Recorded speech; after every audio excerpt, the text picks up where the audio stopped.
আসসালামু আলাইকুম, digital IT নেটওয়ার্কে আপনাকে স্বাগতম। আমি রাশেদুল ইসলাম। আজকের টপিকটা হচ্ছে আপনার কম্পিউটারের ব্যাকগ্রাউন্ড। তো গত ভিডিওতে দেখিয়েছিলাম কম্পিউটারের ব্যাকগ্রাউন্ড কিভাবে চেঞ্জ করবেন, কিভাবে আপনার পিকচার বসাবেন। আর আজকের ভিডিওতে দেখবেন কালারগুলো কিভাবে কালার চেঞ্জ করা যায়, কিভাবে কালার চেঞ্জ করে আপনার পছন্দ কালার বসাতে পারবেন, সেগুলো নিয়ে আলোচনা করব। তো সম্পূর্ণ ভিডিওটা দেখবেন এবং চ্যানেলটা সাবস্ক্রাইব করে রাখবেন। এই যে রাইট বাটন ক্লিক করে পার্সোনালাইজেশন যাবেন। এখান থেকে দেখেন এই যে কালারের অপশন আছে, এই কালারের অপশনে গিয়ে আপনি এই যে কাস্টম ডার্ক লাইট, এখানে যদি লাইট গুলো লাইট হয়ে যাবে সবগুলো, এখানে কোনো কালার থাকবে না। আর যদি ডার্ক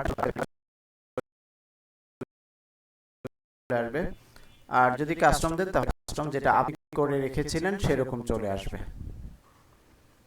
আর এরপর করে নিতে পারবেন, এখান থেকে ডার্ক করতে পারবেন। আর choose your default app mode, আপনি যদি ডিফল্ট অ্যাপ মোডে চান তাহলে এই যে ডিফল্ট অ্যাপ মোডে চলে আসছে। এরপরে দেখেন ট্রান্সপারেন্সি ইফেক্ট,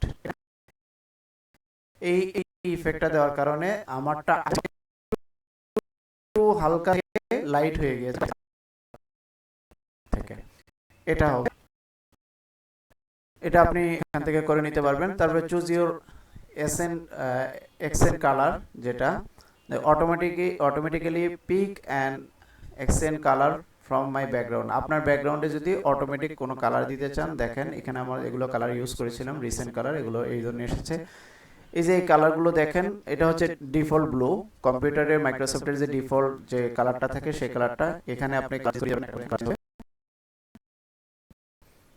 আমি ব্যাকগ্রাউন্ডে দেখাচ্ছি। তারপরে এরকম সবগুলাই চেঞ্জ করে নিতে পারবেন।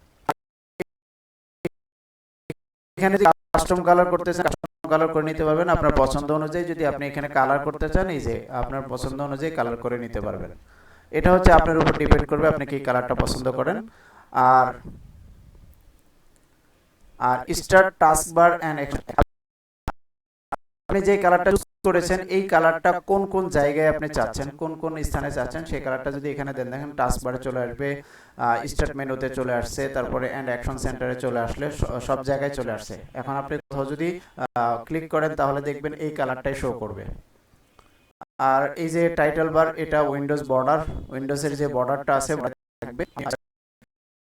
টাস্কবারটা সরাই নিলাম, এখান থেকে আপনি আপনার মতো করে পছন্দ অনুযায়ী চেঞ্জ করে নিতে পারবেন। তো ধন্যবাদ সম্পূর্ণ ভিডিওটা দেখার জন্য। ভালো থাকবেন, সুস্থ থাকবেন। আসসালামু আলাইকুম।